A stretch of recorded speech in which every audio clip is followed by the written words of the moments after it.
Saudara, sejumlah menteri Kabinet Merah Putih ramai-ramai sowan dengan Presiden ke-7 Republik Indonesia Joko Widodo di Solo beberapa waktu yang lalu. Pertemuan ini pun menuai polemik. Isu matahari kembar dan loyalitas Menteri Prabowo juga dipertanyakan. Benarkah ada matahari kembar dalam pemerintahan Prabowo Subianto? Pagi ini kita akan membahasnya dengan sejumlah narasumber. Di antaranya ada Wakil Ketua Umum PKB, sudah ada Pak Jazilul Fawait melalui sambungan daring. Kemudian ada Sekjen Ormas dari Projo atau Pro Jokowi Pak Handoko. Dan juga ada Direktur Eksekutif Carta Politika, Mas Yunarto Wijaya Mas Toto. Selamat pagi Bapak-Bapak, Assalamualaikum. Selamat pagi, waalaikumsalam. Waalaikumsalam. Ya, mohon maaf lahir batin dulu karena ini masih dalam rangka Lebaran lah ya.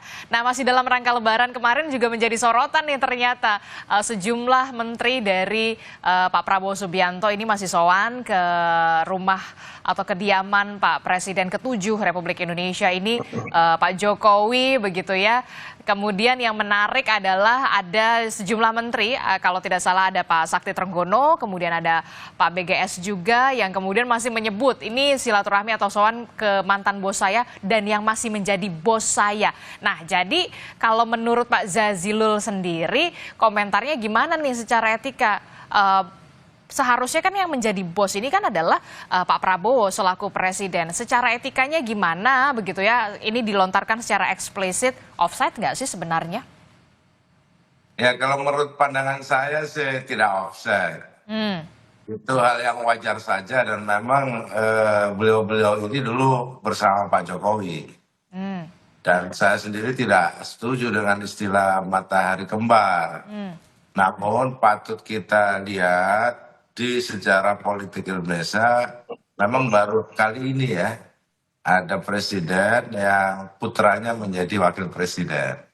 Sehingga kita tidak bisa menghalangi pendapat publik bahwa memang sampai hari ini Pak Jokowi masih kuat. Tapi di dalam konstitusi itu tidak ada istilah matahari kembar. Sekarang ini presiden, kepala pemerintahan dan kepala negara Pak Prabowo Subianto dan kita harus hormati bersama-sama. Nah, narasi matahari kembar saya pikir narasi negatif yang memang inginlah kira-kira agar Pak Prabowo dengan Pak Jokowi itu terjadi masalah. Padahal itu tidak akan mungkin. Bagaimana mungkin secara fakta politik? Karena memang dari runtutan sejarah dan keadaan hari ini, apapun Pak Jokowi ini putranya menjadi wakil presiden yang mendampingi Pak Prabowo Subianto. Jadi sulit memang menepis soal matahari kembar, kekuatan Pak Jokowi hari ini sulit untuk ditepiskan. Memang Pak Jokowi masih kuat. Jadi kekuatan Jokowi ini masih ada begitu di pemerintahan dan juga di para pembantunya Pak Presiden Prabowo Subianto begitu? Ya tentu dalam konteks sejarah ya, keterkaitan sejarah dengan menteri-menteri yang ada di masa Pak Jokowi dan juga ada di masa Pak Prabowo. Itu sulit sekali untuk kemudian publik menghilangkan dugaan-dugaan bahwa memang kan masih sama-sama anak didik kira-kira begitu. Tapi tidak bisa disebutkan sebagai matahari kembar karena matahari kembar itu narasinya lebih negatif. Bahwa Pak Jokowi memiliki kekuatan itu tidak bisa dielakkan. Tanya saja kepada semua publik yang ada. Yang kedua, lihat saja dalam struktur kenegaraan ini, wapres loh putranya. Dan para menterinya juga yang dulu bersama Pak Jokowi gitu. Tapi jangan kemudian disebut matahari kembar karena Pak Prabowo kan mengusung tema keberlanjutan. Oke, jadinya harusnya apa nih kalau bukan matahari kembar? Ya keberlanjutan. Oke, keberlanjutan. Seperti tema yang disampaikan oleh Pak Prabowo gitu. Jadi ini memang pemerintahan yang melanjutkan hal-hal baik yang dilakukan oleh Pak Jokowi. Namun Pak Prabowo tentu ingin punya legacy. Yang kemudian ada hal-hal juga yang di zaman Pak Jokowi tidak ada, di zaman Pak Prabowo berjalan secara baik. Jadi menurut saya kita tunjukkan bahwa memang negara besar yang kemudian kita tidak bisa menafikan jasa siapapun di dalam republik ini gitu. Oke, saya ke Termasuk Pak Projo. Jokowi. Oke, saya ke Mas Handoko dulu, ke Projo. Nah, ini gimana nih? Ternyata kalau menurut Pak Jazilul, ya masih ada kekuatan-kekuatan itu yang masih ada di, apalagi Pak Sakti Trenggono kita tahu menteri di era Jokowi juga, Pak BGS juga sama begitu. Projo sendiri melihatnya bagaimana? Memang benar menterinya Pak Prabowo sekarang tuh tidak bisa lepas dari bayang-bayang Jokowi ataupun kekuatan Jokowi sampai saat ini. Ya, oke, terima kasih Mbak Disti. Jadi memang ngelihatnya harus benar ya. Maksud saya begini, sekarang ini kan kita bangsa kita itu berada dalam situasi geopolitik yang penuh tantangan, ekonomi penuh tantangan, terus kemudian itu satu hal yang tentu juga itu membutuhkan kerjasama dari semua pihak, dari semua potensi, dari semua kekuatan yang ada di negara ini. Maka momentum seperti ini, situasi seperti ini, ngelihatnya harus positif, bahwa kita ini sedang menapaki sebuah sejarah yang memang baru dalam perpolitikan kita, di mana ya kan presiden yang sekarang memimpin Pak Prabowo Subianto ini didukung oleh presiden sebelumnya, ya kan, dan juga Pak SBY juga ada di sini juga selain Pak Jokowi. Nah, tema keberlanjutan yang disampaikan oleh Gus Jazil tadi memang menjadi landasan kenapa pemerintahan hari ini juga masih muncul orang-orangnya yang dulu menjadi menteri-menterinya Pak Jokowi. Tapi yang menjadi pertanyaan saya adalah kemudian begini, menterinya Pak Prabowo, Pak Prabowo yang mengatakan bosnya Pak Jokowi masih bos saya begitu. Jadi sebenarnya bosnya. Ya kalau memang orang menafsirkan bos itu satu, ya enggak, presidennya ya Pak Prabowo, yang tanda tangan apapun pemerintahan ini, pengambil keputusan di eksekutif ya Pak Prabowo. Ya kan begitu, itu kan bahasa yang terlalu dipelintir-pelintir, biasa saja. Kalau saya ketemu Gus Jazil pasti saya bilang ini bos saya, ini biasa itu. Iya kan? Nah, jadi saya menengarai justru ini adalah memang ada upaya-upaya yang menciptakan narasi di tengah situasi bangsa kita yang penuh tantangan sekarang ini. Situasi bagus di mana kita kompak, di mana kita semuanya bahu-membahu untuk menghadapi semua kesulitan, justru pengen dibelah, justru pengen dipecah belah. Ini kan bahaya begini. Sudahlah, kita jangan lagi, nggak usah lagi lah mimpi-mimpi mencoba membelah Pak Jokowi dengan Pak Prabowo dengan istilah-istilah matahari kembar, ada segala macam. Itu nggak akan punya saya katakan nggak akan berhasil juga nggak ada positifnya bagi bangsa yang kita semua tahu situasi kita lagi berat. Bagaimana geopolitik kayak begitu, perang dagang gila-gilaan, tantangan ekonomi ugal-ugalan, nah kayak gitulah. Jadi bos utamanya tetap Pak Prabowo ya? Ya jelas Pak Prabowo. Sekarang gini, Pak Prabowo sekarang, beliau bagaimana mencoba dengan sekuat tenaga, dengan segala kemampuannya, melakukan segala langkah di tengah tekanan global, ke sana kemari, lobby ke sana kemari, ya kan? Ayolah kita dukung ini Pak Prabowo ini. Untuk yang sedang bekerja keras menavigasi bangsa ini, jangan kemudian malah ditabrak-tabrakin dengan isu-isu matahari kembar dengan hanya sekedar orang waktu Lebaran datang ke Solo bersilaturahim ke Pak Jokowi. Gitu loh, Mbak.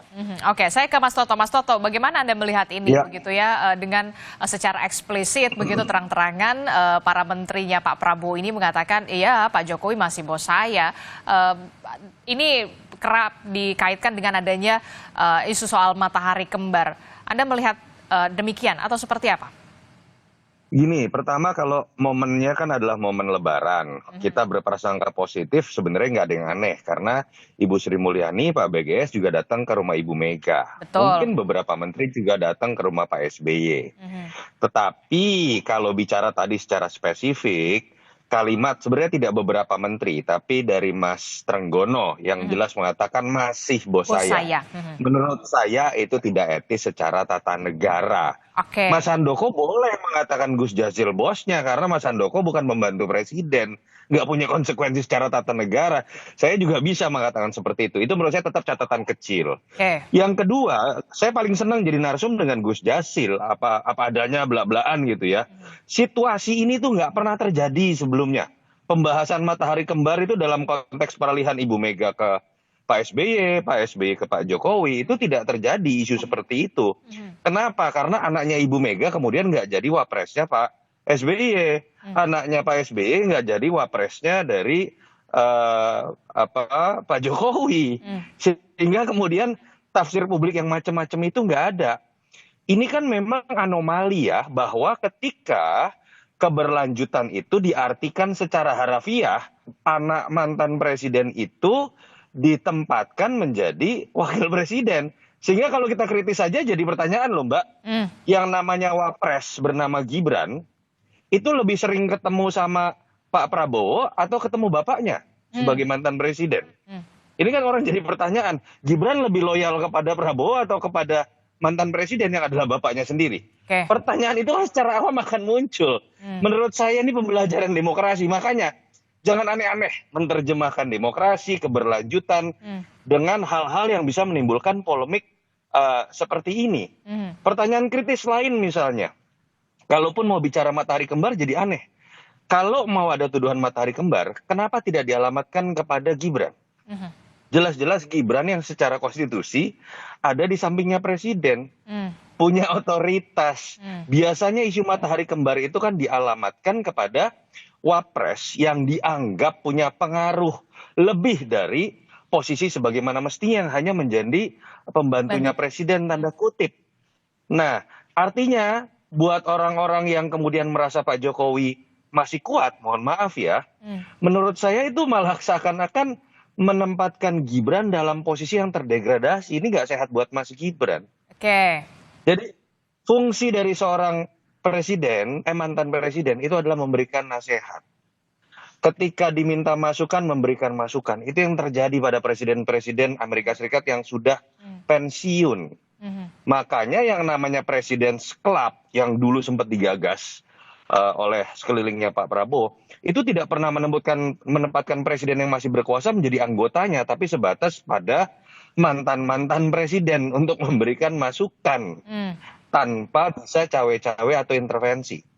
Jadi menurut saya kita lihat aja positif pertemuan silaturahmi kemarin karena memang momennya Lebaran, tapi kita juga berpikir positif terhadap kritik-kritik atau yang mengingatkan mengenai matahari kembar. Karena ini artinya sayang kepada Pak Prabowo. Betul. Untuk tetap berkuasa sebagai matahari tunggal. Dan ini sayang juga kok kepada Pak Jokowi. Pak Jokowi Anda pensiun saja. Dan Anda ini menghadapi situasi prasangka yang tidak mudah. Karena memang ada situasi anomali, keberlanjutan diartikan anak Anda menjadi wakil presiden. Ini konsekuensi ketika Anda masuk dalam deal-deal politik seperti ini. Itu aja menurut saya. Nah ini gimana nih Pak Jazilul dan juga Pak Handoko, kalau menurut Mas Toto tadi secara etika ya nggak pas lah, apalagi ini dikatakan atau diucapkan dari mulut seorang pembantu presiden. Pak Jazilul. Ya soal etika ini kan hari ini memang selalu jadi kontroversi lah. Menurut saya pandangan Mas Toto ya boleh saja, yang lain menganggap wajar seperti Pak Handoko. Saya pikir sama-sama saling menghormati. Tapi yang lebih penting bangsa ini atau Pak Prabowo yang sedang memimpin dan memang satu-satunya orang nomor satu, jangan juga diganggu dengan narasi-narasi matahari kembar. Jangan diganggu dengan narasi-narasi seakan-akan ada kekuatan yang kemudian membentur-benturkan Pak Prabowo. Kita fakta saja politik itu, bahwa hari ini seperti disampaikan oleh Mas Toto, itu kan fakta-fakta politik yang ada di hadapan kita. Ya itu bisa diinterpretasi macam-macam tergantung dengan cara pandangnya. Tapi yang jelas Pak Prabowo itu mengusung tema keberlanjutan. Jadi dan jangankan menteri-menterinya ya, Pak Prabowo sendiri kan sering juga silaturahim dengan Pak Jokowi dan dengan mantan-mantan presiden yang lain. Tapi kan tadi Anda Kuat. sendiri yang mengatakan kekuatan Jokowi masih sangat besar di sana. Iya, tetapi itu bukan kekuatan konstitusional dalam konteks bernegara. Karena konstitusi menempatkan bahwa presiden itu salah satu kekuatan tunggal. Kalau pembagian kekuasaan malah DPR dan Mahkamah Agung itu sebenarnya yang jadi saingannya kan, dalam konteks pembagian kekuasaan. Namun memang seperti Pak Toto tadi sampaikan, ya memang Pak Jokowi masih eksis itu di dunia maya, masih eksis. Masih sering bertemu wartawan lebih dari Pak Toto itu ketemu wartawan. Dan statement marah lebih jelas, marah sering sekali gitu. Dan kita tidak bisa membatasi hak itu, saya gitu. Tapi kemudian juga kita tidak bisa mengatakan bahwa Pak Jokowi ini menjadi kembaran matahari, kan enggak gitu. Tapi bahwa memang dari mantan-mantan presiden di Indonesia setelah turun yang paling eksis cuma Pak Jokowi yang saya lihat ya. Selebihnya tidak se-eksis Pak Jokowi. Meskipun Pak Jokowi bukan ketua umum partai. Tapi kan ya seperti Pak Toto sampaikan tadi. Oke, saya ke Mas Handoko. Mas Handoko gimana nih kalau dari pernyataannya Mas Toto, begitu penilaiannya Mas Toto? Ya kenapa tafsir-tafsir itu ada ya karena memang ungkapan-ungkapan masih bos saya itu tidak seharusnya keluar atau dilontarkan dari seorang pembantu presiden begitu. Itu justru malah mentafsirkan justru malah ada matahari kembar. Harusnya memang mataharinya cuma tunggal, hanya Pak Prabowo, seorang bos utama ya Pak Prabowo. Mataharinya itu pasti tunggal ya, cuman Pak Prabowo saja nggak ada matahari kembar, cuman celetukan tadi memberi peluang kawan-kawan yang suka bikin narasi-narasi buat ngusilin itu nemu momentum gitu aja. Ya kan, jadi sebetulnya kalau ngomong mataharinya ya nggak ada itu matahari kembar. Bahwa Pak Jokowi punya kekuatan politik, kita semua setuju, ya kan. Tapi bukan berarti kalau kemudian ada kekuatan itu langsung kemudian itu bertabrakan dengan kekuatan yang lain. Karena ke dalam konteks pemerintahan Pak Prabowo Gibran ini justru dua kekuatan utama ya dari kekuatannya Pak Prabowo dan kekuatannya Pak Jokowi itulah yang menjadi kekuatan dasar mulai jam kampanye dulu pemenangan sampai pemerintahan sekarang itu menjadi dua kekuatan besar yang dikobrol sehingga inilah jadi penggerak dalam penyelenggaraan pemerintahan ini. Jadi jangan dianggap kemudian ya kalau misalnya mobil mesinnya double kan nggak harus tabrakan, enggak justru dari jadi dua kekuatan yang bisa disatukan menghasilkan tenaga besar kan gitu logika yang harus dibangun gitu loh Mbak. Oke, karena memang kalau karena memang kita tidak bisa lepas juga karena memang dalam kabinetnya Pak Prabowo juga masih dan banyak sekali menteri-menteri yang saya mau cerita begini.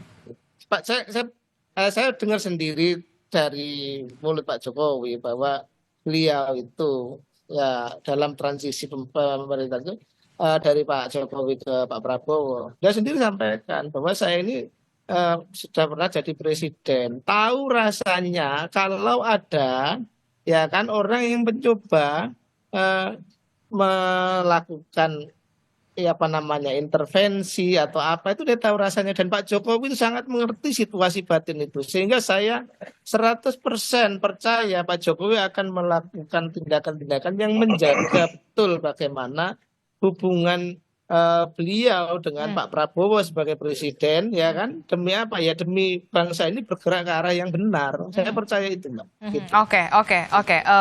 Nanti kita harus jeda sejenak dulu begitu ya akan ada pertanyaan selanjutnya ketika memang sejumlah menteri mengatakan ini masih bos saya walaupun tidak semua menteri yang sowan ke Pak Jokowi mengatakan demikian tapi kemudian kita jadi mempertanyakan loh loyalitasnya pembantunya Pak Presiden Prabowo Subianto ini sejauh apa jadi dipertanyakan ini tapi jangan dijawab dulu Bapak-bapak kita akan bahas lagi usai jeda kami akan kembali di Sapa Indonesia Pagi.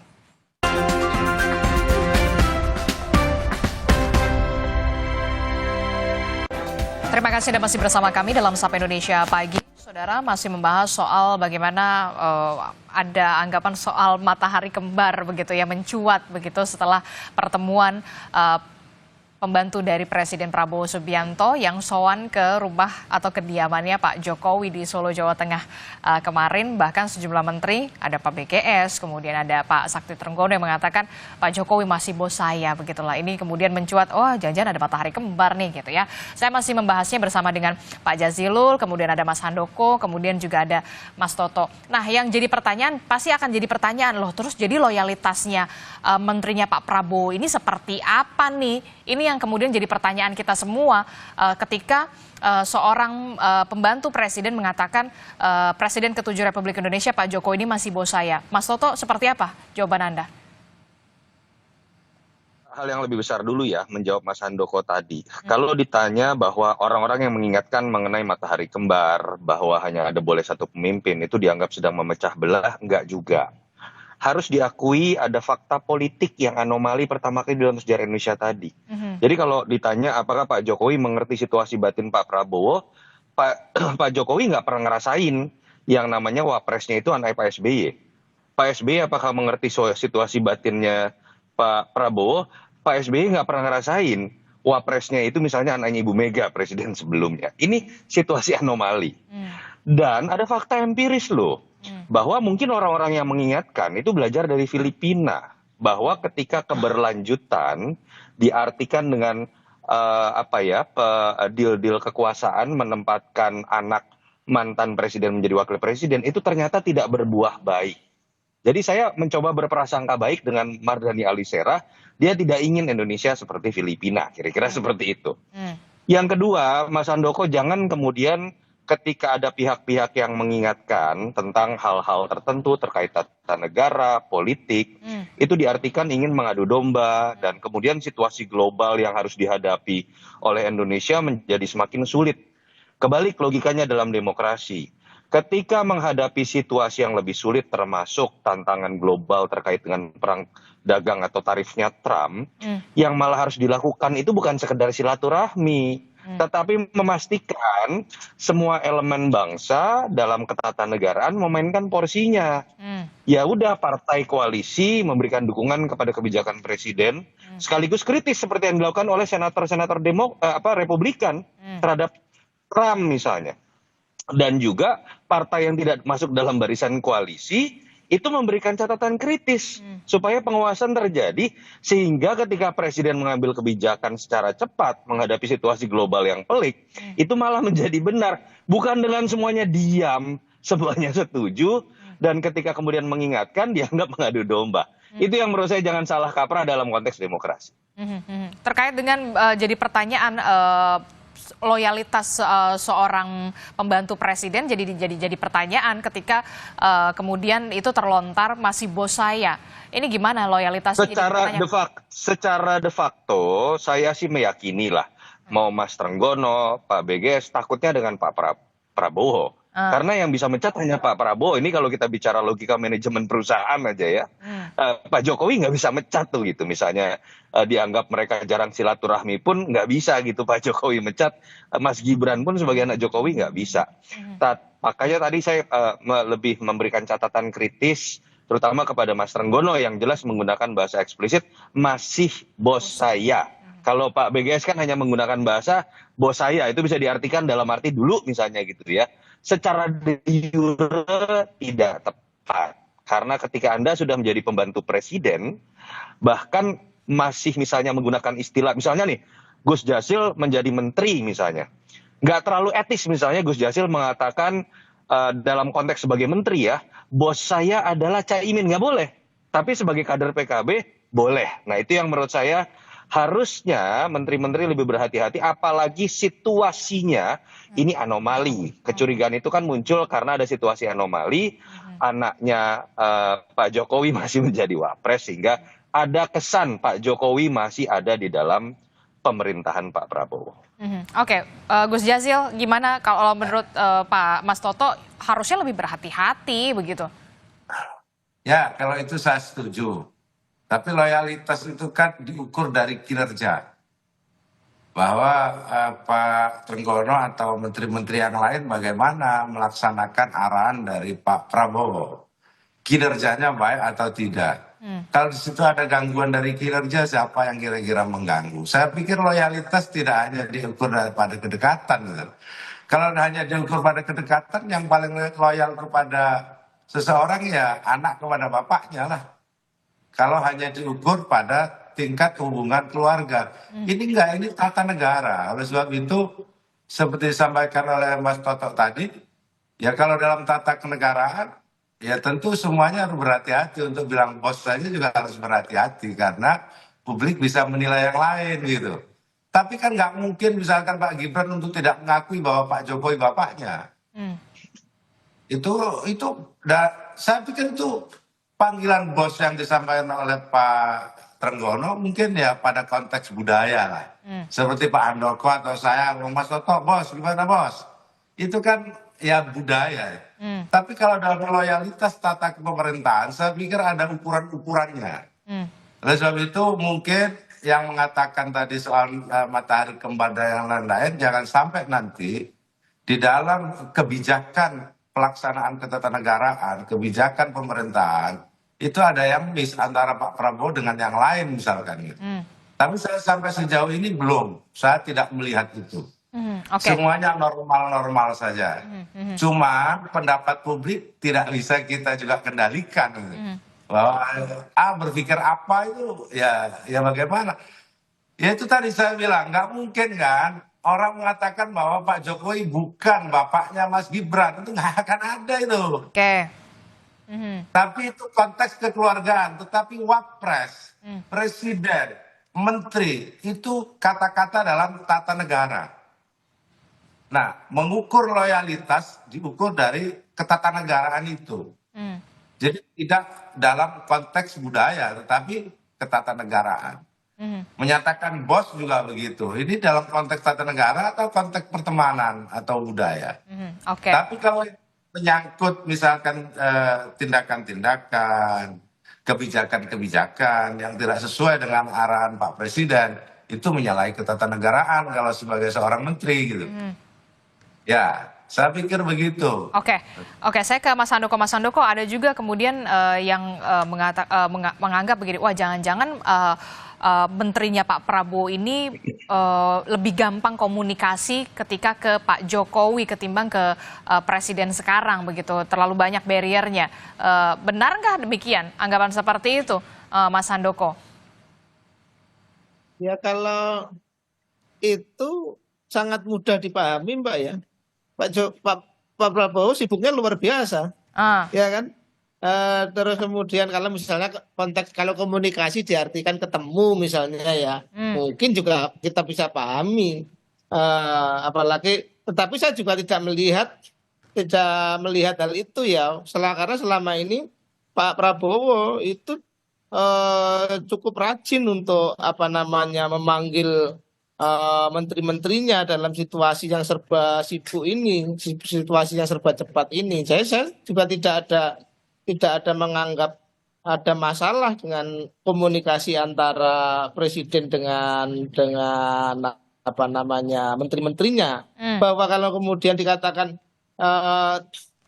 kepada Pak Jokowi mungkin lebih enak, mungkin karena situasinya lebih informal, lebih Pak Jokowi jadwalnya juga nggak terlalu seperti ketika menjadi presiden. Tetapi kalau itu saya nggak menangkap ada isu Pak Prabowo punya masalah komunikasi dengan menteri-menterinya.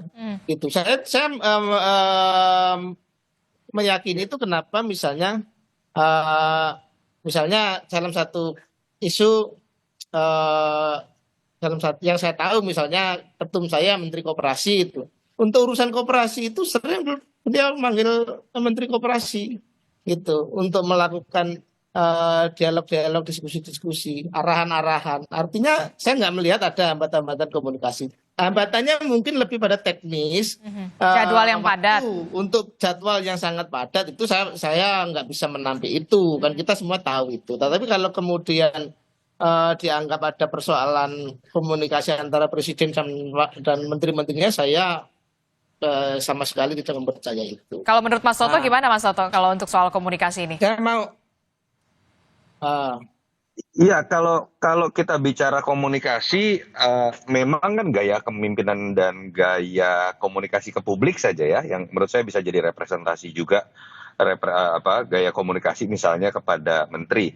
Memang Pak Jokowi kan jauh lebih cair ya, kita harus akui ya. Kalau kita bicara mengenai bagaimana pilihan kata-kata, bagaimana rajinnya turunnya belusukan, Oke, bagaimana perasaan lebih egaliter, ya Pak Jokowi kan kekuatannya di situ. Pak Prabowo ini kan lebih top down. oke. Jadi mungkin saja spekulasi seperti itu muncul. Tapi kan pertanyaannya adalah, kalaupun betul misalnya komunikasi ke Pak Prabowo sulit, misalnya betul seperti gosip. Lalu kenapa kemudian gesernya ke Pak Jokowi komunikasinya? Memangnya Pak Jokowi wapres? Kenapa tidak bergeser ke Mas Gibran? Hmm. Itu kan jadi pertanyaan, Itu jadi Mbak. pertanyaan. Artinya apa sih, Mbak? Saya ingin katakan, diskusi ini tidak akan muncul kalau anomali itu dari awal tidak muncul. Ah, Kalau keberlanjutan itu sekedar diartikan keberlanjutan program dalam deal politik antara Pak Jokowi dengan Pak Prabowo. bukan Yang keberlanjutan sekarang politik. terjadi kan Hmm. bukan keberlanjutan dengan menempatkan anggota keluarga. Ah. Kan jadi kasihan sekarang nih ya. Ketika kita bicara keberlanjutan, harusnya kita akan diskusi. Sebenarnya Pak Jokowi kalau masih jadi presiden setuju nggak MBG anggarannya sebesar itu? Hmm. Sebenarnya Pak Jokowi kalau masih jadi presiden setuju nggak bahwa Pak Prabowo punya kebijakan infrastruktur berbeda, dilempar kepada swasta? Pak Jokowi akan setuju nggak dan antara itu diberlakukan dalam situasi global seperti ini? Pak Jokowi setuju nggak kita masuk BRICS? Karena menurut saya Pak Jokowi nggak setuju gitu misalnya, sepengetahuan saya mengenai Pak Jokowi. Tapi sekarang bahasan keberlanjutan ini akhirnya lebih mengarah kepada, kok menteri-menterinya masih ke Pak Jokowi, kok bela-belain datang ke Solo, kenapa nggak ke Gibran, kenapa Mas Gibran kemudian jarang muncul, dan lain-lain. Hmm. Dan itu yang akhirnya menurut saya sebuah pembelajaran, kritik-kritik mengenai etika berdemokrasi, termasuk mengenai hal-hal yang terjadi pada masa kampanye kemarin, jangan dikecilkan. Karena Oke. inilah yang kemudian sekarang kita lihat. Apa yang menjadi catatan Anda terkait dengan isu matahari kembar yang kemudian mencuat ini? Saya, Mbak, Iya, Mas Toto. ya itu tadi, isu matahari kembar ini selalu menjadi isu yang memang ada dalam sistem presidensial. Kenapa? Sifatnya sangat substantif.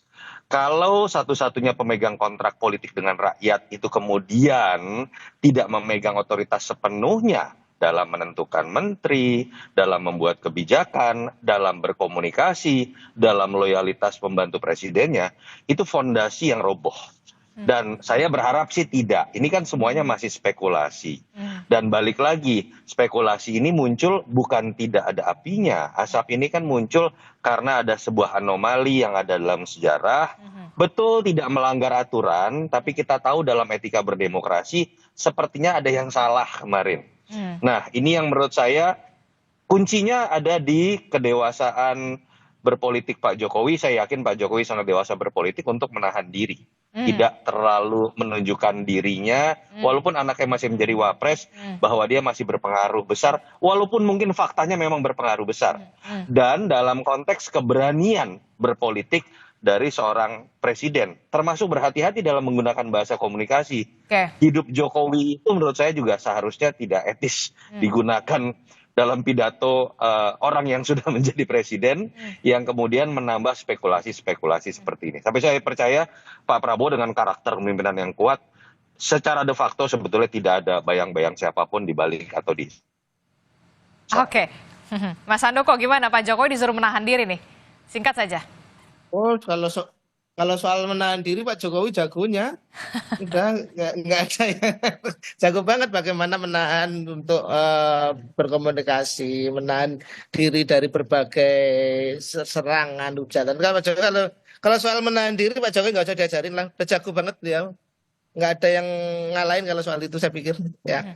Gitu. Jadi saya sekali lagi ini saya sampaikan bahwa saya coba merespon Mas Toto tadi, artinya bahwa saya setuju bahwa dalam demokrasi, dalam situasi seperti ini, partisipasi kita dari seluruh elemen memang harus tinggi ya, harus tinggi untuk ikut dalam mengatasi berbagai masalah.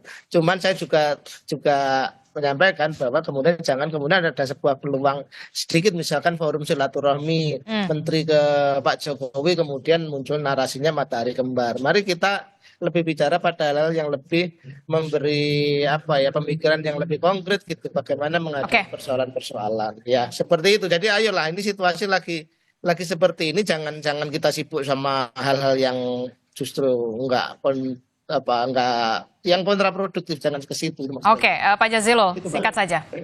Ya, tentu kita jaga persatuan ini ya. Kita jaga, kita sedang giat-giatnya membangun. Narasi-narasi boleh disampaikan oleh siapa saja. Tapi kita tetap harus memaknai apapun narasinya untuk kepentingan rakyat, untuk kepentingan masyarakat. Kita bisa berbeda pendapat, berbeda pandangan tentang apa yang terjadi di Republik ini. Namun saya berharap kita semua tetap dalam satu koridor untuk kepentingan masyarakat banyak. Bahwa hubungan-hubungan Pak Prabowo dengan para menterinya, dengan Pak Jokowi, dengan yang lain, itu memang hubungan-hubungan yang sudah jauh-jauh hari sudah terbangun. Nah, persepsi publik juga akan terus berkembang dan kita tidak bisa halang-halangi. Namun saya berharap fakta politik ke depan tentu ingin damai Indonesia ini. Semua bisa bekerja sama. Apalagi yang ada di dalam pemerintahan. Jangan kemudian membuat narasi-narasi yang gampang dipelintir oleh publik. Yang gampang dipelintir oleh sehingga terjebak di situ. Kita sedang membahas. Iya, itu makanya haruslah berhati-hati ketika ingin berkomentar begitu atau mengutarakan pendapat soal itu begitu ya. Oke, terima kasih Pak Jazilul, Mas Handoko, Mas Toto, terima kasih banyak sudah bergabung dan juga berdiskusi di pagi hari ini bersama saya. Terima kasih Bapak-bapak. Assalamualaikum, sehat selalu.